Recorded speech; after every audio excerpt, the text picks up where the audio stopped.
Aloha, welcome back to Spike's Breezeway Cocktail Hour. A cocktail like this looks great, right? I mean, it's blue. That's fun. It's in a fancy glass. That's fun too. But something happened along the way in the story of Tiki. These bar owners and bartenders got more and more creative in ways to create garnishes that would help further sell the cocktail. And I think some of those stories are just as interesting as some of the carvings and the artwork that were inside the bar. This video is about 5 vintage tiki garnishes. All right, let's jump into it. We're gonna start at the Hilton Hawaiian Village in 1957. Harry Yee invents this incredible cocktail, the Blue Hawaii. And by the way, if you haven't had this before and you just wrote it off as a joke drink, make it from the original recipe. Dude, it's shockingly good, like surprisingly good. But Harry Yee was serving these with a stick of sugar cane. And back then everybody was smoking, right? So there were ashtrays out on the tables. These people would be chewing on these sugarcane sticks. And once they were tired of that or done with them or whatever, they'd put them in the ashtrays. And it would just be a total mess. And Harry Yee was like, dude, we gotta change this. This is horrible. And I'm cleaning ashtrays by myself.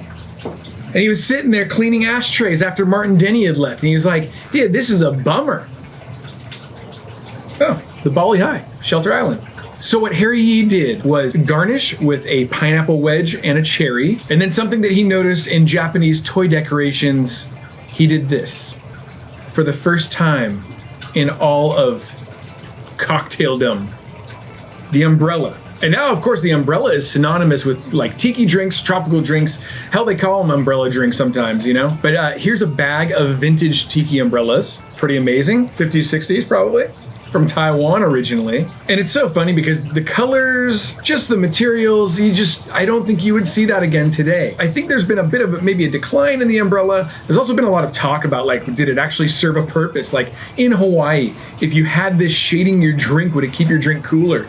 A lot of people thought maybe that's the reason for it. But if you've been to Hawaii, you know how hot it is and it's like humid and stuff. So I don't think that was the reason. But there are certain things that we just take for granted. The cocktail umbrella has just always been around. But no, it took 1959, the year where everything was amazing, Cadillacs and guitars and architecture and rock and roll, all that stuff. Martin Denny, I think, came out with Quiet Village that year, who, by the way, performed at Harry Yee's bar in the Hilton Hawaiian Village, in the Shell Bar. That place was a hub for entertainers. The Hawaiian Eye filmed their TV show there. I believe Elvis's Blue Hawaii, the fight scene was in the Shell Bar, or the Tapa Room. Legendary Hawaiian singer Alfred Apaka performed there. So it took a magical place like that to inspire Harry Yee to go, yes, this. All right, that's the first vintage garnish that I wanted to mention. Let's go to the second one. Now, at the same time in 1959, Harry Yee found hanging lantern picks. And so he started putting these in the cocktails as well. Now, we aren't certain if the umbrella went into this one first, or into the Blue Hawaii first, or any of the other cocktails that they served at the Hilton Hawaiian Village. But one thing is for sure, Harry Yee was the first dude. Can you imagine this thing arriving at your table? Immediately you're like, this is amazing. This is actually a replica of the original Tapa Room mug, but this was produced by our friends at the Contigo Tiki Bar. They are also the ones who are responsible for bringing the hanging lantern garnish back, as well as all kinds of other Orchids of Hawaii garnishes, like this one that would just literally, you know, stay erect, standing up straight. And then there were like these really exaggerated ones. This is a vintage one that I have. And you can see that it's way less exaggerated. So for something like a zombie glass, this would be great. But for something like a mug, you kind of want that thing to lean out a little further. So supposedly the first cocktail that the hanging lantern garnish was in was the Tapa Punch. It's a potent, and delicious cocktail by Harry Yee. Some of them even had little jewels. You see that? Super cool, isn't it? So these garnishes weren't available through the 80s, 90s, 2000s until now, where our friends from the Contigo Tiki Bar started re-releasing.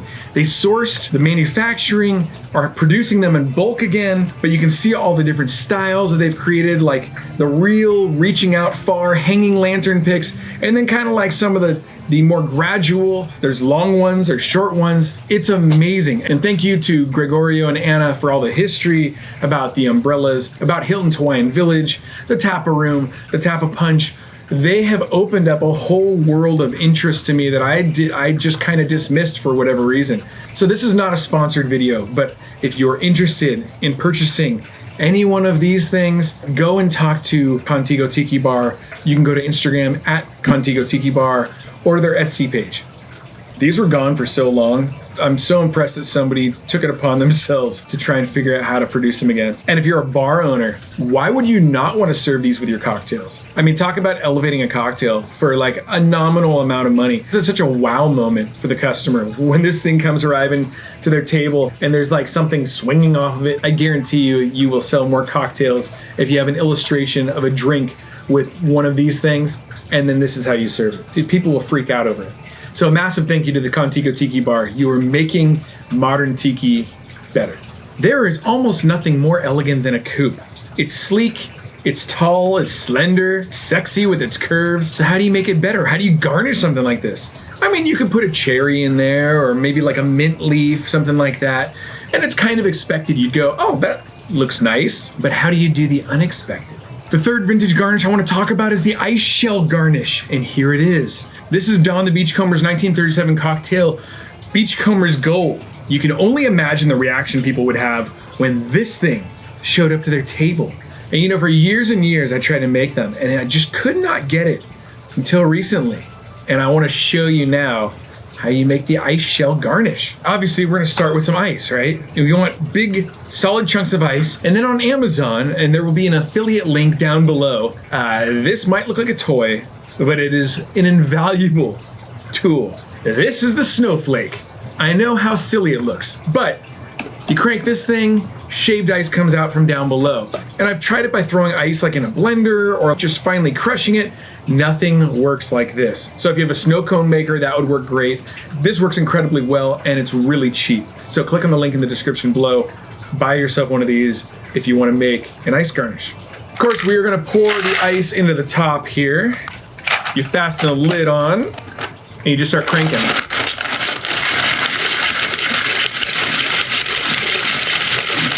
As you can see, it's shaving the ice down in here. Looks really good, like fine shavings, perfect for what we're gonna do. All right, another trick to this is to make sure that your coupe has a rounded bottom to it. If it's a coupe that goes like 90-degree angles, you're gonna have a hard time making this thing work. And then what you do is you take this thing just like this.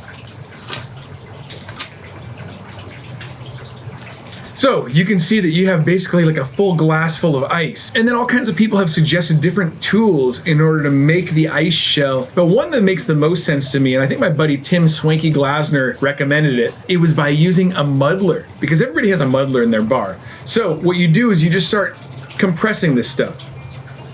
And it's going to be a little bit messy, so you should expect to get water or ice all over your bar or your table or wherever you're doing it. But the first thing is just to compact this stuff so that it has a bit of a structure to it. And then you can see as you push it down, it's starting to rise up a little bit. Now as you're going, you want to push in on the side walls, start forming your ice shell, and then eventually you're going to have to make a decision because it's going to have to lean one way or another. So if you have a wall that looks like it's a little bit more stable than the other side, I would use that as the top piece. And then we're just gonna compress it until you have this shell. And you can go in and shape it and stuff. I still have no clue how the Maikai is able to churn these things out so they can serve them, like to customers, to this day. That's the making right there of a good ice shell. I'm sure if you do these things all day, every day, maybe it's really quick, but it took me years and years to get to this point where it's like, wow, that looks pretty good, and it'll certainly do the job. So what you're gonna do is you're gonna throw it in the freezer, and then after it's set up and really frozen, I'll show you what happens next.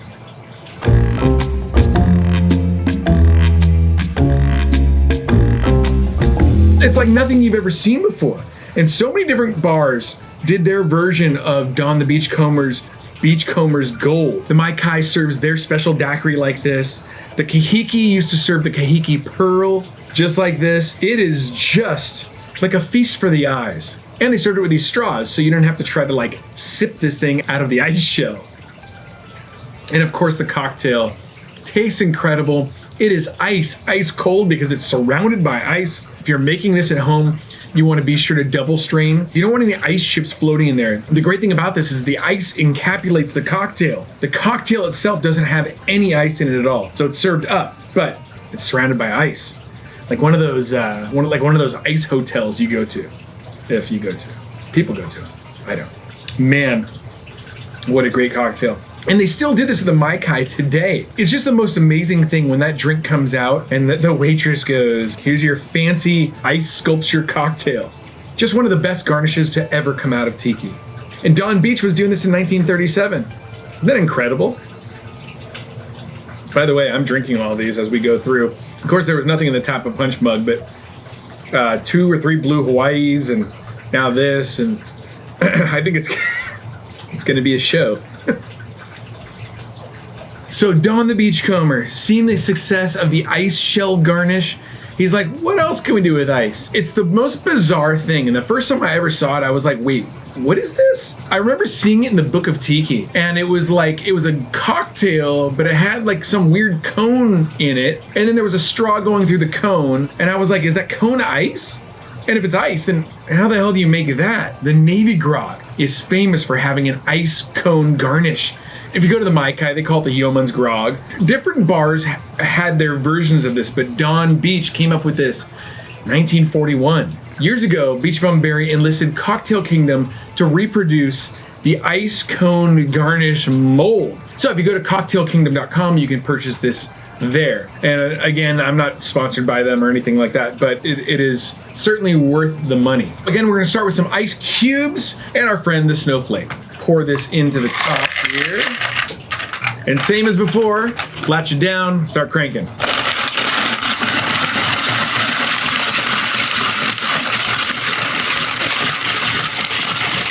Okay, so what we do next is I usually just take this, stamp it down into it. And then again, using a muddler, just pack everything down. So one of the problems that I've found when I've tried to do this over the years is that the ice is really dry. So what I do is I will pour a little bit of water, and you want to make sure that this water is also filtered water, like water that you want to have in your cocktail. Just like a little bit of that, and then pack it down again, and then that'll really like seal it in there. This is just really sloppy. I usually do this in the sink, but doing it here for you. A little bit more there. Pack it down.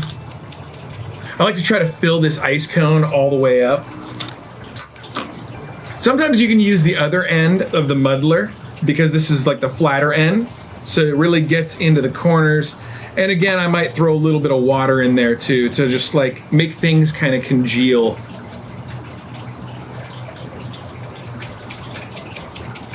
You can see that it's really turning into like a nice slush and really like a solid piece of ice. A little bit more.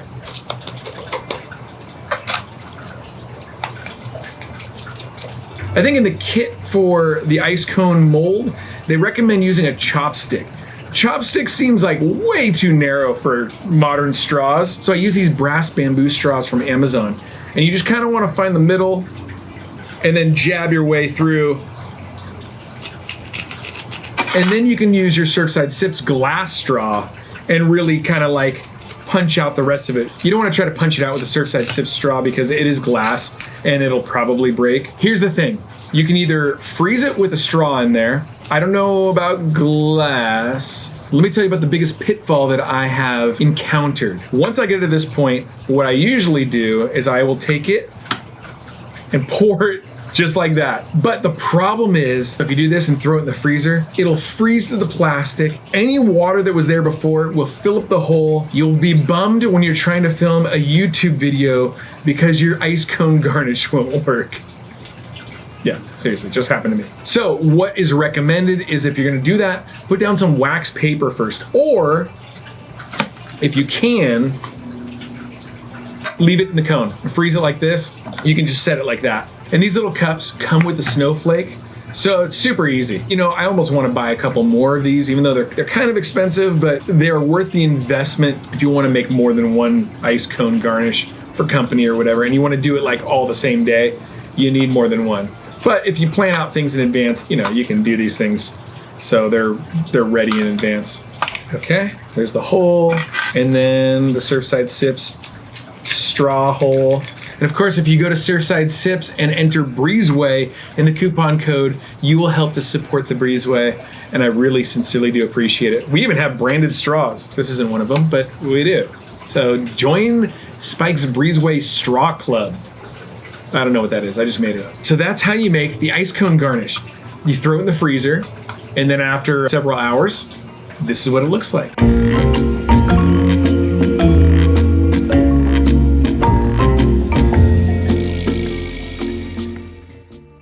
And so from 1941, there's the ice cone garnish. Isn't that rad? You're literally drinking through this cone. I think the idea was to keep the straw cold so that as you are drawing the drink up into your mouth, it is further cooling the drink. It's such a good cocktail on its own. But then when you add something as cool as this ice cone garnish, it's a big drink. It's a boozy drink too. But it's all served neat. So it's double strained. No ice chips, right? Because you want it to be perfectly ice-free liquid surrounding this iceberg, basically. And it's just one of my absolute favorite garnishes in the history of Tiki. And of course, who other than Don Beach, right? Man, what did I drink already? A couple Blue Hawaiians and a Beachcomber's Gold and now a Navy Grog.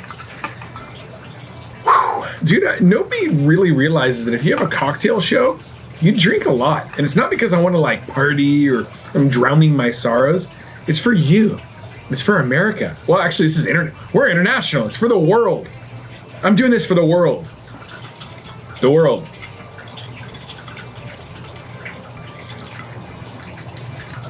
The fifth vintage tiki cocktail garnish that I want to share with you guys is one from San Mateo, California at a place called the Lanai. The Lanai looked like an incredible tiki bar. It had hand-carved wooden tikis. It had a neon palm tree sign for the main signage. There was a tropical diorama behind the bar. It looked like a really swinging joint. But they had a cocktail that they created called the Sidewinder's Fang. Now the Sidewinder's Fang had an amazing garnish, like bizarre, wild garnish. Like who came up with this thing? It has to do with an orange. So the idea is a snake for the Sidewinder's Fang that kind of hangs over the edge of the glass. You can see it in the menus. And since then, people have gotten really elaborate with their Sidewinder's Fang garnishes, but we want to keep it kind of vintage style. The crazy thing about the Lanai is that if you look at their menu, you see that they had all kinds of ice garnishes, they had drinks on fire, and then they had the Sidewinder's Fang with a snake garnish. So this is the fifth vintage tiki garnish that I want to share with you guys tonight, and this is how you make it. I am not very good at this, but the idea is to peel this thing all the way around, and then as you can see by the menu illustration, kind of like this big floppy snake that's supposed to be in your drink. Oh man, this is so nerve-wracking. Woo! I was thinking I'm gonna cut my pinky off or something. All right, I'd say that's a pretty good snake. Here's the way that I want to do it. I kind of like the rough snake body, so I think what we're gonna do is we'll just poke some eyes in this thing. I'm just using the end of a straw. It totally works. Come on, where's the other eye? I guess you gotta use the other side. You can only make 2 eyes with a straw before you ruin the straw. So they're the eyes. You could go in, and if you wanted to take your knife, you could really go in and clean it up into a snake body, do designs and everything, but I really want kind of a vintage aesthetic with this, not overly designed. Martin Cate has the most elaborate description of how to do this garnish in his book, Smuggler's Cove. So we're gonna kind of take cues from that. Obviously the Lanai from San Mateo never wrote anything about their garnish, but I like the way that Martin approaches this. So for the first time in the whole history of the show, we are gonna actually add ice to the glass first. We will not be pouring this drink dirty. And the reason for this, we want to make sure that the snake stays in position. So you can see that I'm pushing the back of the snake against the glass, just with his little head hanging over. And then we're just going to pile on some ice to hold it there. Because you don't want the snake to get lost in the drink. You want to be able to see him all throughout the whole deal. No sense in having a fancy garnish if the garnish just gets buried in ice. So we're going to add some more ice. Okay, so you can see the snake. You can see his body curl around, right? There's probably a better way to do his tail, but it's just kind of the way that the snake bended. It's the way the snake bended. All right, now what we're gonna do is we're gonna add some ice to a tin. Pour the drink into this, minus the soda water. And then from a seated position, I guess, shake.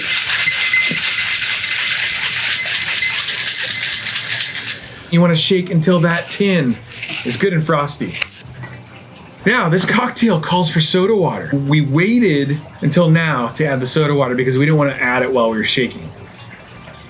We're gonna add it here. And since we already have ice in there, we're gonna strain because otherwise we just end up overflowing. And this is the Sidewinder's fang. You can pull the gate at the end if you want to add a little more ice. If you can find a way to do these kind of garnishes in your bar, and if you can create incredible cocktails, like everything has to be amazing. But if you can do those garnishes, I swear it'll sell drinks. It'll sell drinks more than just like, yeah, this is a great cocktail. Look at the picture of it. It looks pretty and there's a cherry. What if it has a hanging lantern garnish or a snake coming out of it? You got to get bartenders that are good at making the snake though. What was your favorite garnish from the whole show? Leave a message in the comments below. I'd love to know which one you guys like the most, which one you would make at home, which one you have made, which one you will make. And have you been to a bar where they actually do the garnishes like this? Let me know in the comments below, man. Folks, I hope you enjoyed this episode of Spike's Breezeway Cocktail Hour and learning about 5 incredible vintage Tiki garnishes from the golden era of Tiki, including this guy right here. Please be sure to hit the subscribe button. Share this thing if you thought it was worth sharing, if you enjoyed it. I really do appreciate it. I'll see you in the next video. Aloha.